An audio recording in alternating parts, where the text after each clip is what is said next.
makwalu na m nwere enyi nwaanyị mụ na ya na-abụ na-abụ alapụtago m. Enyi m nwoke a na-agwa unu maka ya, ọ makwalụ na m nwere enyi nwaanyị ahụ. Wee nọgide one day wee sị m na o nwere one girl nyafụ na ụdị nwaanyị a na-alaike mụ bịa ka nje chụọ the girl. Ịgbagolu nya nwafụlụ the girl sị na m ga-alaiki ya. Si ya na m nwekwe na enyi nwaanyị. And this girl ndị be anyị afụsighị agbagolu na m ga-anị ya like people amagolu na ọmụ na ya na-abụ. Mana ịgbagolu ka ụmụ nwoke si eme ya wee kwelụsị ka ya je chụchalụ. So nya si ya na ya chọkwa ije struggle ba na nwaanyị anya ma enwere ife ga-etikọfa not just ka ya chụchalụ. Ọ sị ya don't worry na ya ga-etili ya okwu ọnụ, ya tisizie elu ya okwu ọnụ na the girl ya ekwe. Nya wee kwalụ wee je wee kwasị the girl. Welu ụbọchị ya na the girl ga-afụ ya na ya na-abọsụ kwelu nyelu take efe out felisie ndị ya akwụ ụgwọ na ife the girl lili buru ibu. Ịgbagonu from there fesebe na ibongi asa enyi nwoke na enyi nwaanyị. Ọ sị m nne o pịa na-ebidokwa fụba fault na nke bụvu enyi ya nwaanyị bife enyi ya nwoke wee kpọta nke a na-ebidokwa fụba fault a na-ekwufe ebidokwa ise okwu o na-ebidozie kpọba this girl asị na o werezi ife the girl belu dị ya mma ịghọtara na mfe ebidokwa weli esebe okwu o a na-ekwu na propose kwa eto nke nyafụlụ ọfụ si nke ochie na ya chọzi ya wee jekwa ndị befe na-ajụzi ya na-asị ya kedu ife na-esenụ ya sịfa na ya afụgo onye obie na-atalụ na onye eke achọzila ịnọ. Ndị befe na-asị ya ka ezi ife sekwanụ gị na nke izizi kedu mgbe o sebara ya sịfa na ya chọrọ ịgba nọ na ya afụgo onye ya ga-anụ. Fe nwere no choice na onweke ka ya bụ fa wee solie ya wee je wee mee godoska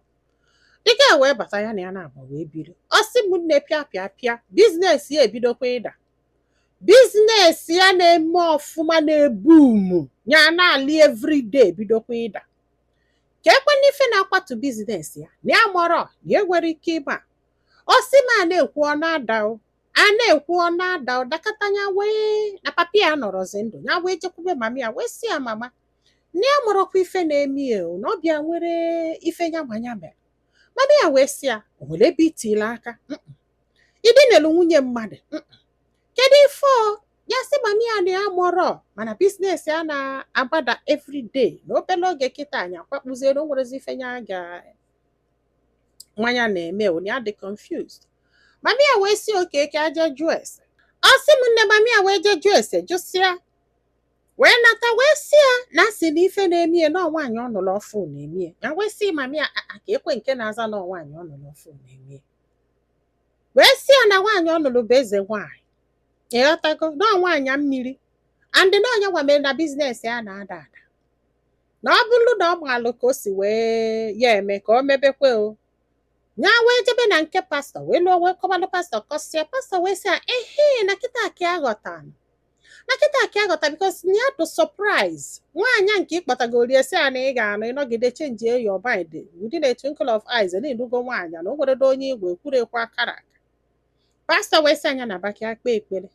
Pastọ wee kpere ekpere kpesị wee sị na nwaanyị na-alụ siri ike o na ọ bụrụkwa ọgụ nne na-agbalụ nwa.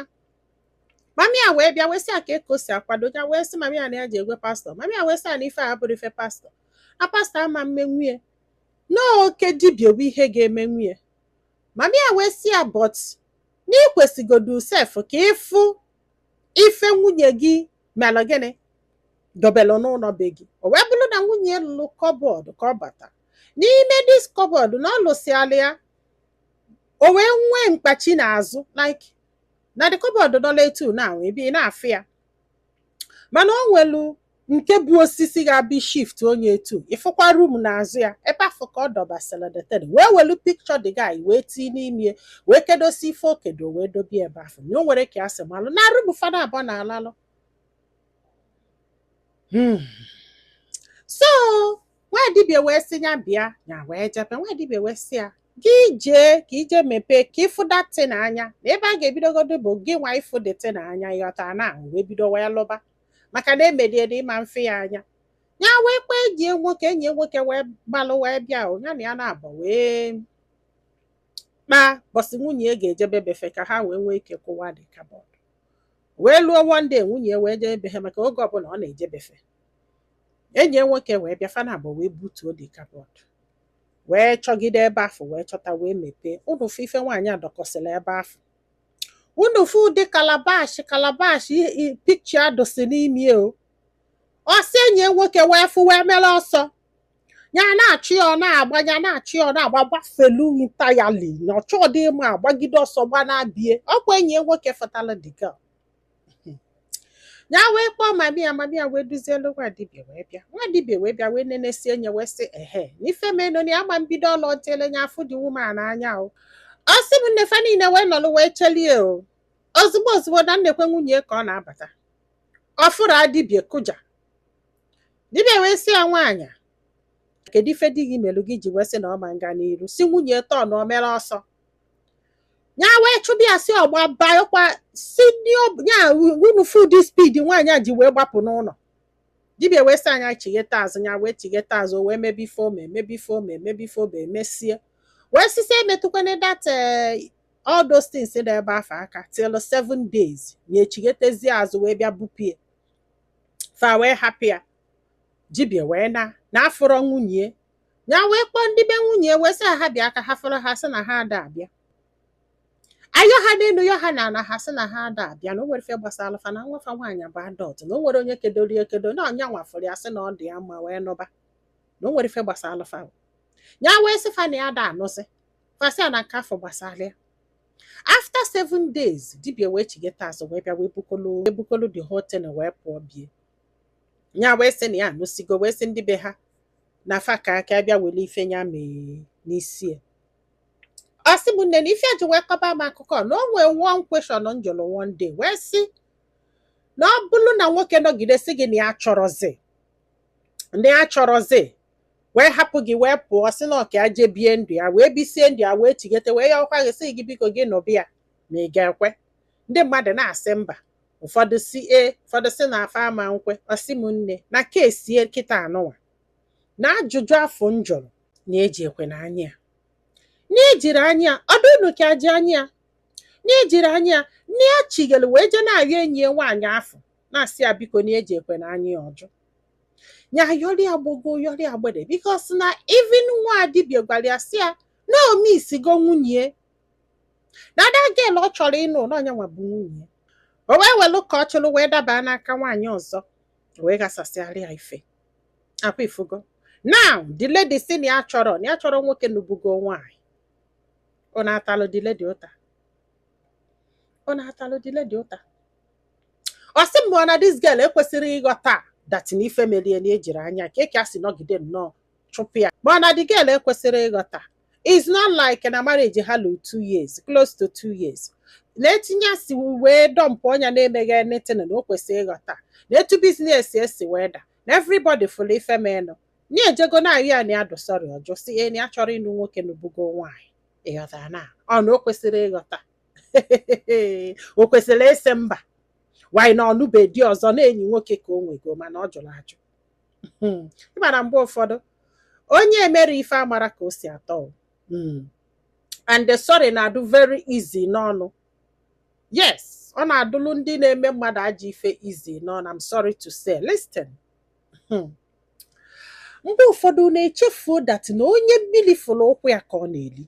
ọ bụrụ na ijere ka ije suchelu ka ije gbachalụ ka ije chikalụ na ịlụ ọvụlụ dat woman na ike ipụlụ dat 10 jikọrọ ụlọ na-abụ onwe ka ịfụ ụkwụ gị na mmiri afọ mba nke afọ abụrụ ajọ ife right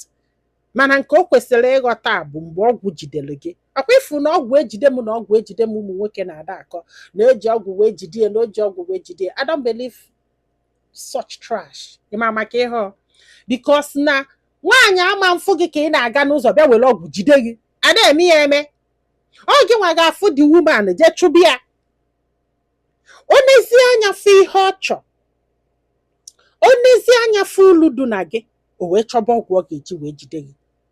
that is ife na-emenụ and not the other way round etu sọ gị si wee fụ ya etu afụ ka o si eme so na ọ gị nwa mere gịnị kpatara nkụ arụrụ ngwele ji wee bịalụ gị ọlịlị o nwere any other two ways about it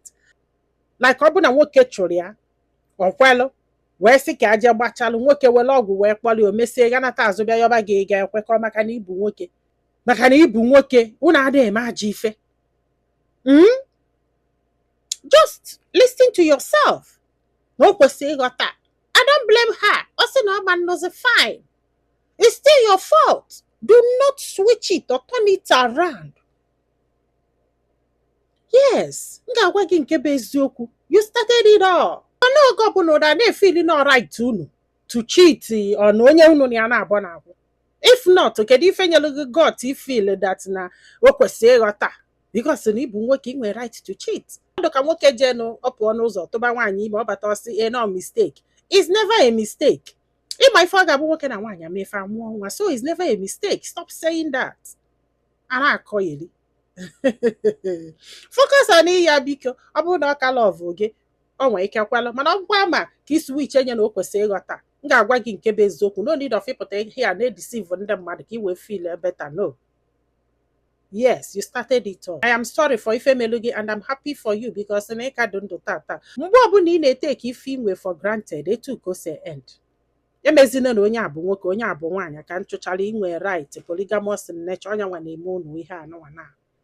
I'm sorry to say, but it's the fact. Abe ya tago, ọ bụrụ ha fault ma ọ sị na ya chọrọzi. Ọ bụrụ ha fault ma ọ bụ na ọ ma nghọta. After all, ị ghọtara na ị nwere enyi nwaanyị wee jebe. Be ya ebe na-eje. Ndị be anyị, daalụ nọ. Ka ọ dị n'ụbọchị ọzọ.